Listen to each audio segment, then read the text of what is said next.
There's a guy in Hollywood who has been in some of the biggest movies ever made, franchise-defining films, billion-dollar box office numbers, decades of cultural relevance.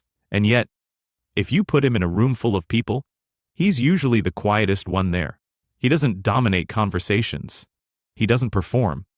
He doesn't walk in demanding attention or craving validation. And somehow, almost universally, people who meet him walk away saying the same thing, that he's one of the most genuinely impressive people they've ever encountered. That person is Keanu Reeves.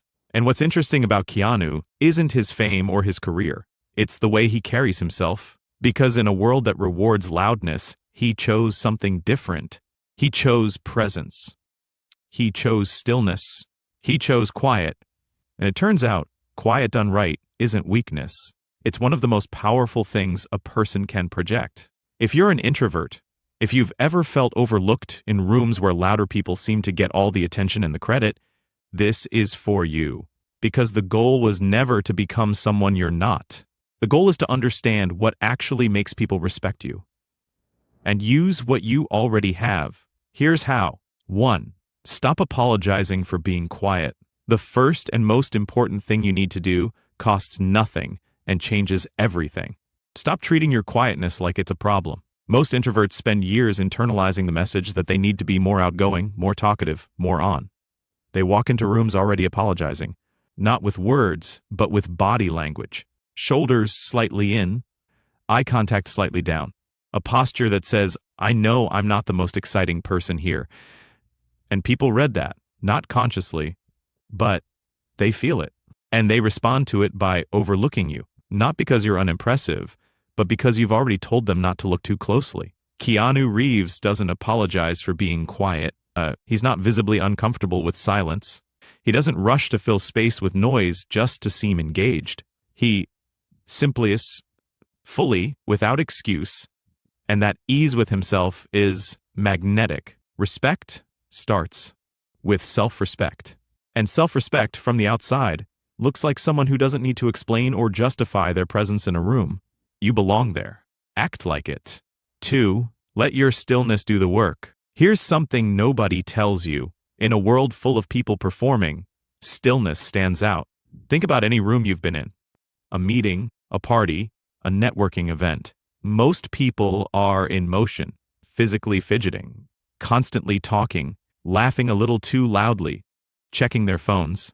There's an undercurrent of restlessness that runs through almost every social situation because most people are anxious, and anxiety has to go somewhere. Now picture the person in that room who isn't doing any of that, who's sitting or standing comfortably, taking everything in, not visibly rattled by the noise or the social pressure, not performing calm. Actually calm. That person draws attention without asking for it. Stillness signals security, and security is one of the rarest and most respected things a person can radiate. It tells everyone around you that you're not threatened by the environment, not desperate for approval, not running on nervous energy. You're simply present, and you're fine. For introverts, this isn't even that hard. The tendency toward quietness, toward observation, toward thinking before speaking. These aren't liabilities in disguise. Lean into them. Let your stillness be deliberate. Let it say what words don't need to. 3. Speak less, mean more. There's a concept in music called dynamic contrast. It's the relationship between loud and quiet moments in a piece. And what musicians know, what audiences feel, is that the loud moments only land because of the quiet ones. The silence between the notes is what gives the notes power. The same is true in conversation. When you speak constantly, your words start to blend together. People stop really listening because there's always more coming. There's no scarcity, so there's no wait. But when you're the person who mostly listens, who asks sharp questions, who thinks before they respond, the moments when you do speak carry something extra. People lean in because they've learned, consciously or not, that when you open your mouth, something worth hearing is coming. This is one of the most underrated social advantages an introvert has. You're not quiet because you have nothing to say. You're quiet because you're selective, and selectivity in a world drowning in noise is perceived as intelligence. The rule is simple. When you speak, mean it. Cut the filler. Cut the hedging. Say the thing you actually think, clearly and without apology. Then stop. Don't walk it back. Don't soften it to death. Don't add 3 more sentences to make sure nobody misunderstood you. Say it. Let it land. Move on.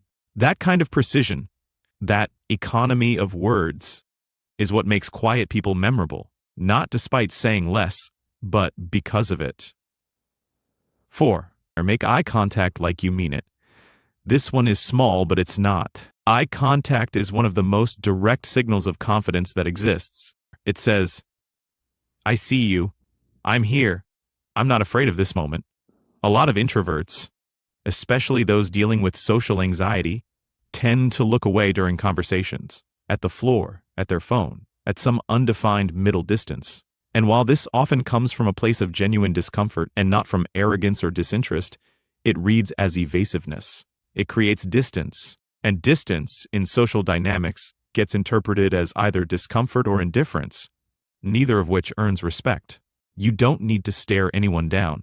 That crosses into something else entirely, but steady, calm, comfortable eye contact, the kind that says I'm listening and I'm not going anywhere, changes how people experience you almost immediately. Practice holding it a beat longer than feels natural, not in a tense or intense way, just in a present way, the way someone looks at you when they're actually paying attention.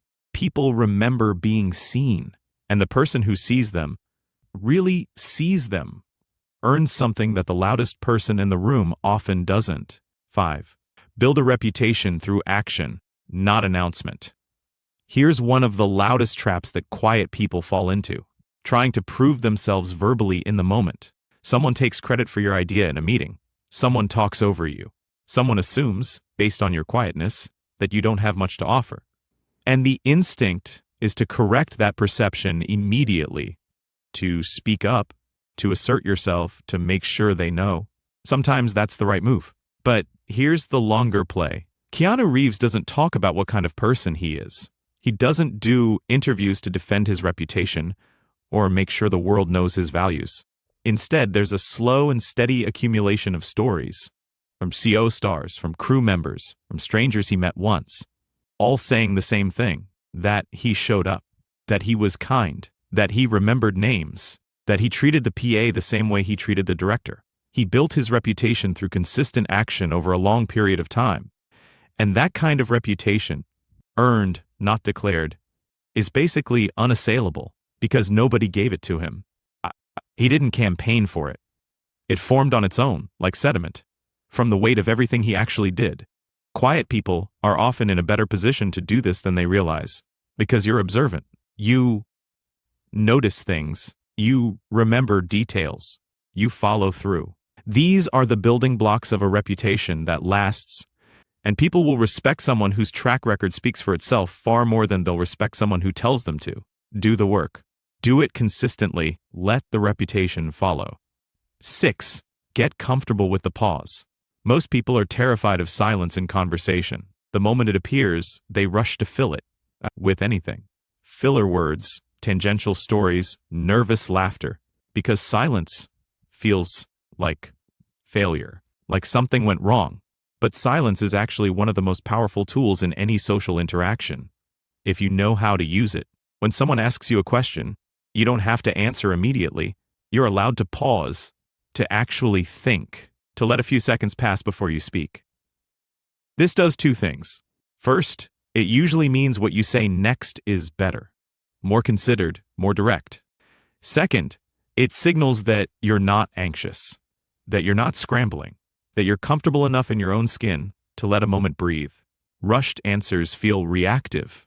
Deliberate answers feel authoritative. The pause is not your enemy. It's your punctuation. Use it. 7. Choose depth over breadth. Introverts don't usually thrive in wide, shallow social interactions. The small talk, the surface-level pleasantries, the rapid cycling through a room full of strangers, that's exhausting, and it rarely plays to your strengths. What introverts tend to do exceptionally well is depth. One real conversation is worth 10 forgettable ones, and the ability to go deep, to actually engage with someone's ideas, to ask a question that makes them think, to follow a thread of conversation somewhere genuinely interesting, is something most people are starving for. In a world of constant distraction, someone who can sit with you and actually talk about something that matters is rare. And rare things are valued. Stop trying to work the room. Work the conversation you're in. Give it everything. Be fully present with the person in front of you instead of scanning for the next interaction. The people who experience that kind of attention from you won't forget it, and they won't forget you. 8. Respect yourself publicly. This one is subtle, but it matters. Respect is partly something you earn, but it's also something you teach people to give you, and you teach them through how you respond when it's missing. If someone interrupts you consistently, you can calmly hold your sentence. Let me finish that thought and continue. If someone dismisses an idea of yours without engaging it, you can ask them directly. What specifically doesn't work about it? Not aggressively, not defensively, just clearly. Quiet people sometimes let these moments pass in the name of keeping the peace or avoiding conflict. And sometimes that's fine, but when it becomes a pattern, it trains people around you to treat your voice as optional. You don't need to become confrontational. You don't need to change your whole personality. You just need to show in small, consistent moments that your time and your voice have value, and that you know it. Because people ultimately calibrate how they treat you based on how you respond when they don't treat you well. Here's the truth about respect. It was never about volume. It was never about how much space you could take up in a room or how many people you could keep entertained at a party. The people who are most deeply respected, not just liked, not just popular, but respected, are usually the ones who seem grounded in something real, who don't need external validation to feel okay, who show up, do what they say, treat people well, and don't perform for approval. That's not a description of an extrovert or an introvert. That's a description of someone who knows who they are. And that kind of person, quiet or loud, reserved or expressive, commands something that no amount of social performance can manufacture. They command genuine regard. You don't need to be louder. You don't need to be different. You need to be deliberate. Deliberate in your stillness. Deliberate in your words.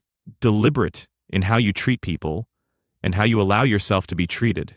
Keanu Reeves didn't become one of the most universally respected people in the world by pretending to be someone he's not. He did it by being fully, quietly, consistently himself. Over and over again, in big moments and small ones, until the world simply caught up.